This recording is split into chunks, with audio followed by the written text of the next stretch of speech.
Bien, mi gente, bienvenidos al podcast de los Clecas del Deporte. En esta ocasión, honrados de tener aquí con nosotros a un pasado director de Recreación y Deporte, un pasado presidente del Comité Olímpico, pero primero que nada, un pasado atleta de alto rendimiento, el doctor David Bernier. Saludos, David. Saludos, gracias por la oportunidad, una alegría siempre compartir con ustedes. Mira, David, al principio, pues todo el mundo te conoce como el esgrimista, ¿verdad? Destacado, pero ¿ese fue tu primer deporte? No, yo como todo el mundo, yo soy natural de Patilla, estudié allá en la escuela pública y como todo el mundo jugué baloncesto, béisbol y de todo un poquito, pero luego abrí la escuela del albergue olímpico en Salinas y ahí se abre una oportunidad pues buena para todos los muchachos, sobre todo de las escuelas públicas de la región. Y entonces yo estaba también nadando, yo nadé con Fernando Delgado un tiempo allá de muchachito y entré a la escuela del albergue por natación. Lo que pasa es que las marcas no engañan, los deportes de marca son crueles, porque lo que dice el número eso es lo que es. Y Fernando Delgado, que era mi entrenador, con mucha honestidad, en un momento me dijo, ¿qué es lo que tú quieres, muchacho? Yo le dije, yo quisiera ser miembro de algún equipo nacional.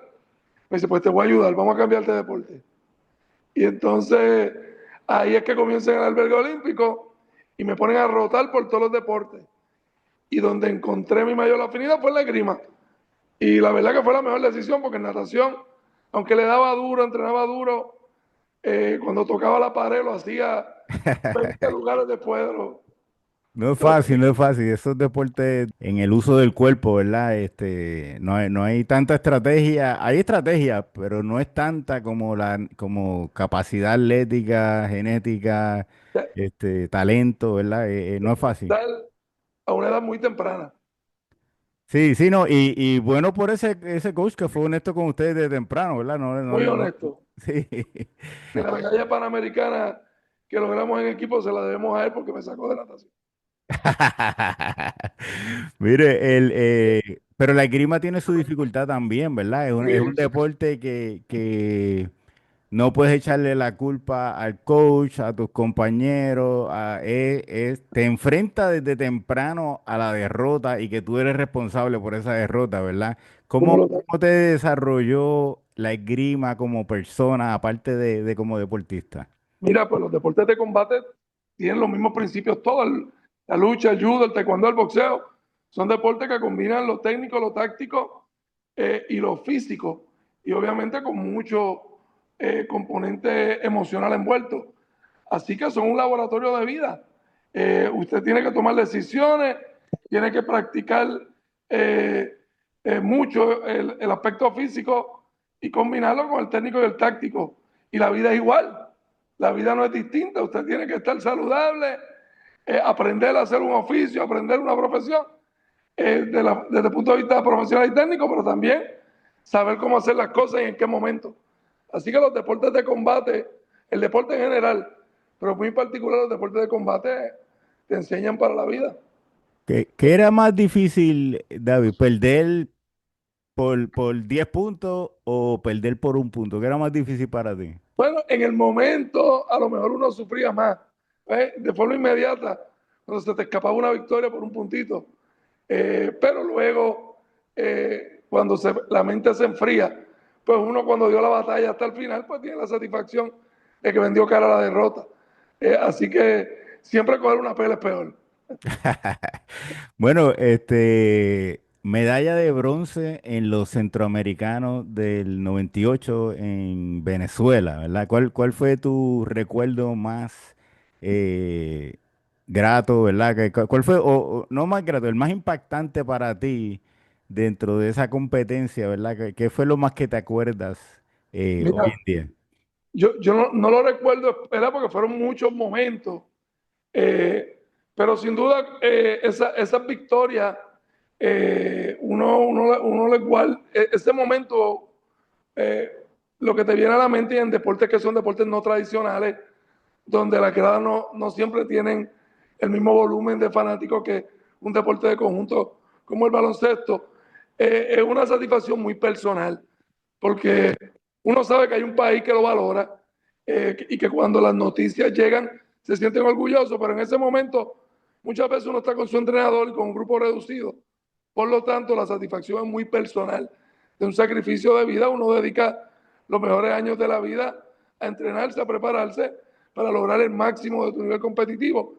Y cuando llega ese momento, pues uno tiene un momento de gran satisfacción personal, porque el sacrificio valió la pena.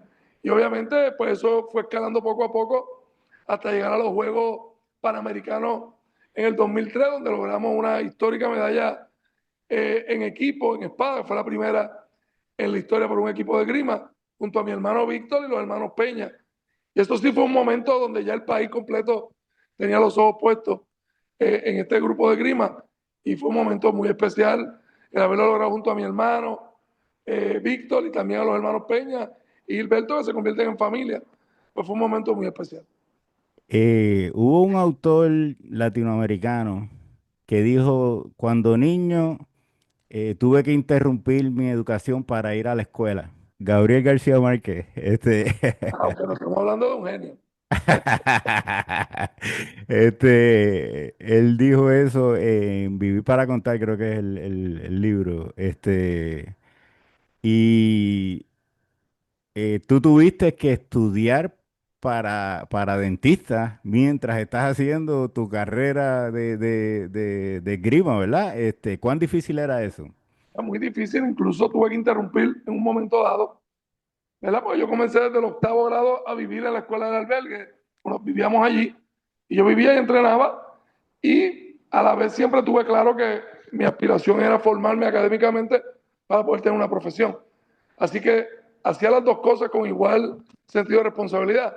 Pero llegó un momento, y que fue en el momento cuando mejor yo estaba, en que se hizo muy difícil, porque entré a la escuela de odontología y esos primeros 2 años fue necesario dedicarme en cuerpo y alma a mis estudios. Así que ahí tuve que interrumpir la esgrima, aunque me mantenía físicamente lo mejor posible. Pero el momento importante llega en mi tercer o cuarto año de odontología, donde vienen los Juegos Panamericanos.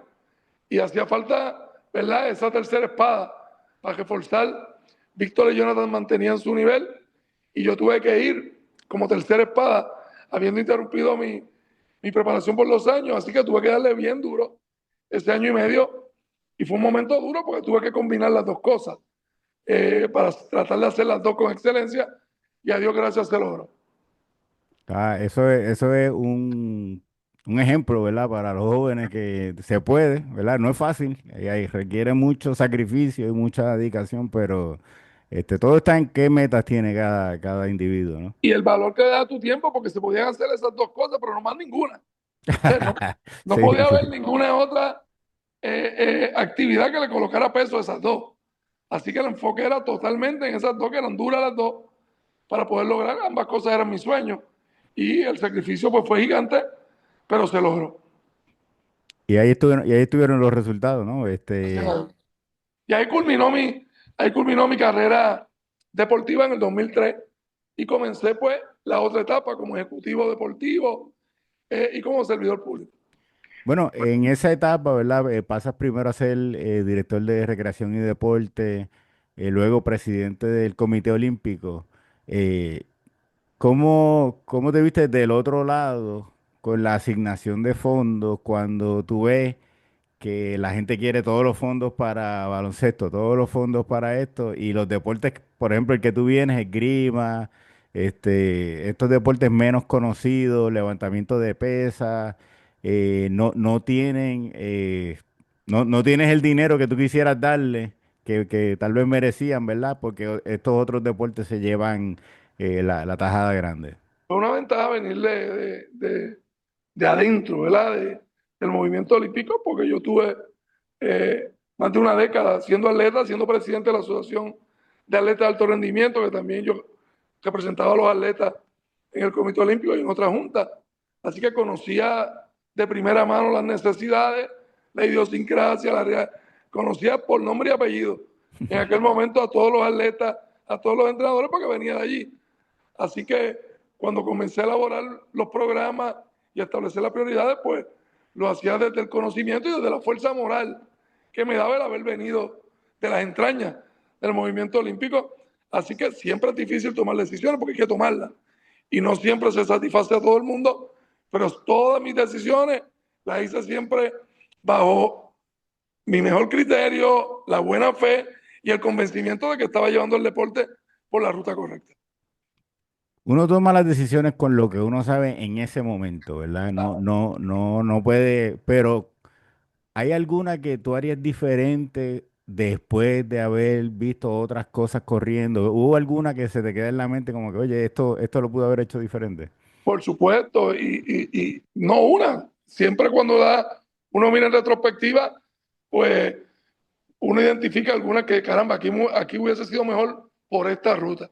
Pero también hay muchas, la gran mayoría pues fueron acertadas. Por ejemplo, se me ocurre una interesante, cuando una juvenil, Mónica Puy, eh, entraba al proyecto olímpico y yo con su madre, Astrid, conversaba y con sus entrenadores de aquel entonces, cómo incluirla, aún siendo juvenil casi infantil, en los programas de adultos, dividiendo la tajada de los atletas en aquel momento de alto rendimiento y eso pudiendo generar un poco de resentimiento, porque entonces había que repartir no entre dos, sino entre tres, la misma cantidad de dinero, pero si no hacíamos eso, hoy Mónica no sería medallista de oro olímpico porque a lo mejor hubiera tomado otras decisiones. Y como esa, yo puedo hablar de decenas de decisiones que eran importantes y que no eran decisiones unánimes, porque a lo mejor habían otras personas con buena intención también que pudieran tener otro criterio.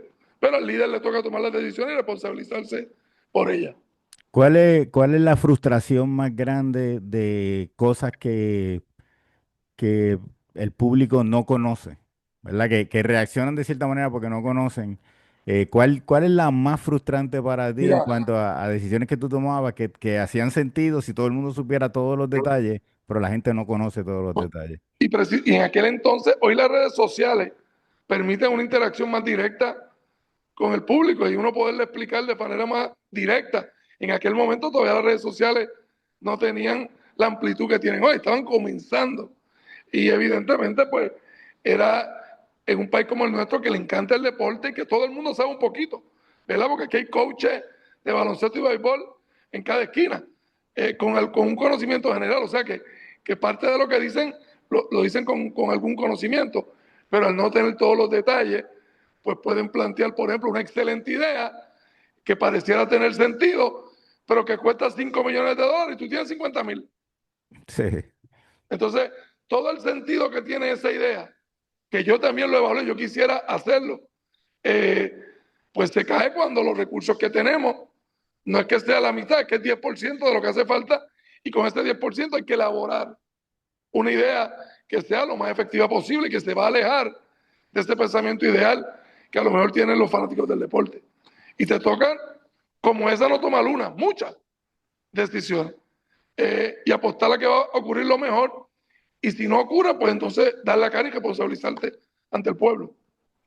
Bueno, entre las cosas que lideraste, los centroamericanos de Mayagüez 2010, este, ¿qué es lo más que te tocó de esos centroamericanos que fueron un éxito en muchos Mira, aspectos aquí, ¿verdad? yo tuve, yo tuve la bendición, pero también el reto de estar en esos juegos durante todo el proceso. Como secretario de deporte, después como presidente del comité organizador, que me tocó ser presidente cuando David Sheffield renuncia al comité organizador, y después como presidente del comité olímpico. O sea, yo estuve en tres etapas y al final la gente recuerda que si se cayó el andamio, el día de la apertura, nada de eso, que fueron retos, compara como cuando tuvimos en esa etapa inicial que los juegos no estaban maduros y faltaba financiamiento y no teníamos el presupuesto que hacía falta y nos renuncia el presidente del comité organizador, que era un presidente de alto perfil como David Sheffield. Y en aquel momento los juegos todavía no tenían el respaldo del pueblo que tuvieron al final. Y en ese momento yo era presidente del comité organizador, comencé, nombran para que yo resuelva este problema grande. Y ese momento que a lo mejor la gente no lo recuerda, porque recuerda el momento ya cuando los juegos estaban maduros, fueron momentos de noches largas, donde yo, para conseguir el sueño, se me hacía difícil, pensando y pensando de cómo yo podía salvar los juegos, cómo podía encontrar la fórmula que lo financiara, cómo podíamos encontrar la fórmula para terminar las instalaciones deportivas, cómo convencer a los de CABE de que me diera más tiempo, cómo convencer al país que no me condenara los juegos porque se estaba levantando una ola pidiendo que no los hicieran. Y yo tenía que convencer al país de que eran necesarios. Esos fueron unos meses bien difíciles, que a lo mejor no fueron tan protagónicos porque la gente los olvidó, pero yo no los olvido porque las cicatrices me quedan. Vamos a hablar de todo lo positivo de esos juegos rapidito, pero lo que yo me recuerdo que como que no entendí bien fue la cancelación del torneo de fútbol que iba a ser en Aguada y supuestamente habían aprobado el estadio. ¿Cómo fue esa dinámica? Eso fue, eso fue una decisión terrible de la, de la CONCACAF, de la organización regional, que bueno, le sacamos tarjeta roja, no sé si te acuerdas. Sí. Nosotros los organizadores le sacamos tarjeta roja.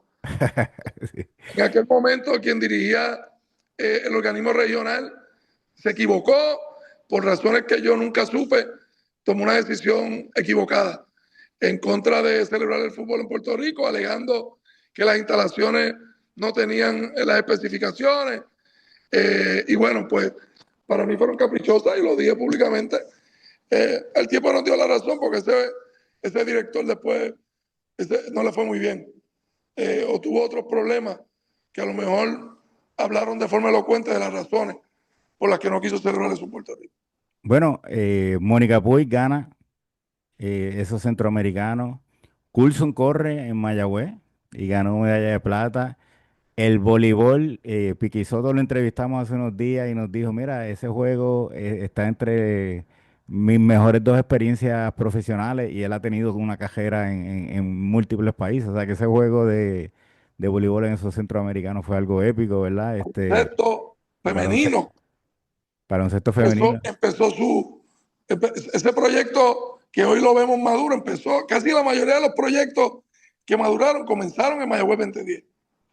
El baloncesto ganó en San Germán, ¿verdad? Que muchos dirían, "No, es una canción muy pequeña, pero se probó Sí, que para deportes internacionales hay muchas canchas que pudieran utilizarse, ¿verdad? Que no todo tiene que no, ser centralizado en el área metropolitana, ¿verdad? Así que yo diría que deportivamente fue un completo éxito esos fue un éxito. centroamericanos. ¿Te sientes orgulloso de esa labor que se hizo ahí?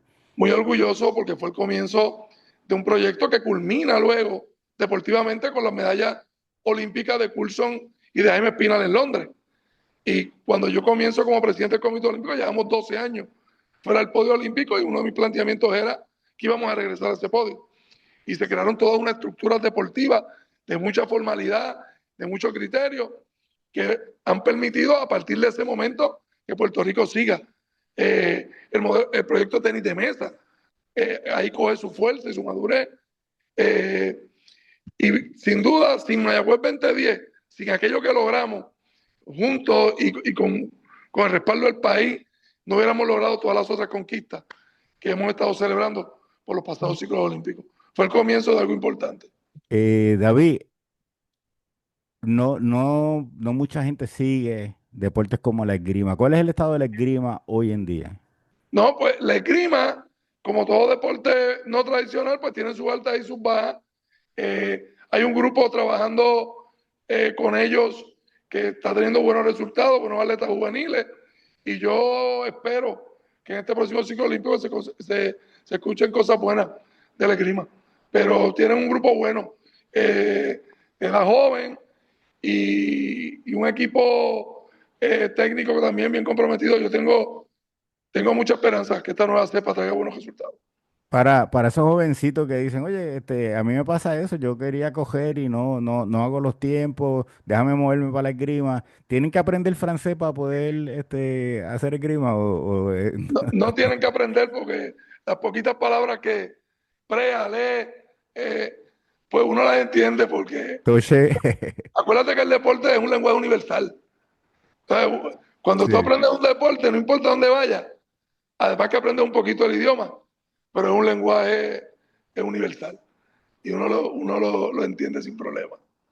¿En algún momento David piensa volver al deporte como líder activo o estás completamente retirado?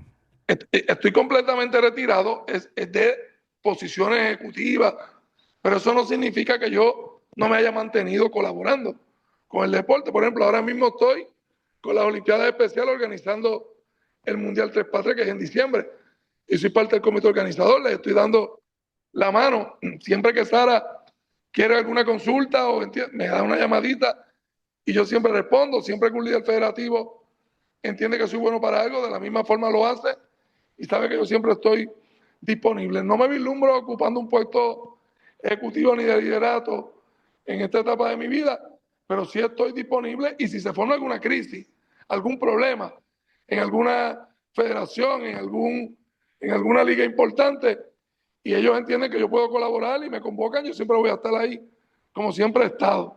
Pero ya en una etapa distinta, ¿verdad? De ayudar a los ejecutivos, a los líderes que están en su momento ejerciendo su función, no ocupando ningún puesto directivo. Bueno, 1 millón de gracias, David. ¿Algún mensaje que quieres darle a esos jóvenes que van a empezar su carrera, están decidiendo su deporte, y a los jóvenes que ya empezaron y necesitan alguna motivación? ¿Tienes algún mensaje para ellos? Bueno, que vean el deporte como una herramienta de formación. Sin duda, eh, va a encontrar en la experiencia del desarrollo deportivo todas las herramientas que hacen falta para tener éxito en la vida. Es una decisión seria. Si lo van a hacer, háganlo con profundo sentido de responsabilidad con ustedes mismos, porque al final lo que van a aprender en el deporte lo van a utilizar en la vida. Bueno, 1 millón de gracias, David. Te damos las gracias por todo, las colaboraciones que has hecho a través de los años al deporte en Puerto Rico y este, gracias por estar aquí con nosotros. Gracias a ustedes y siempre que entiendan que puedo ser útil, estoy a sus órdenes. 1 millón de gracias a todos nuestros oyentes. Favor de suscribirse a nuestro canal de YouTube en la manera en que nos ayudan. 1 millón de gracias y bendiciones. Muchas gracias, a sus órdenes.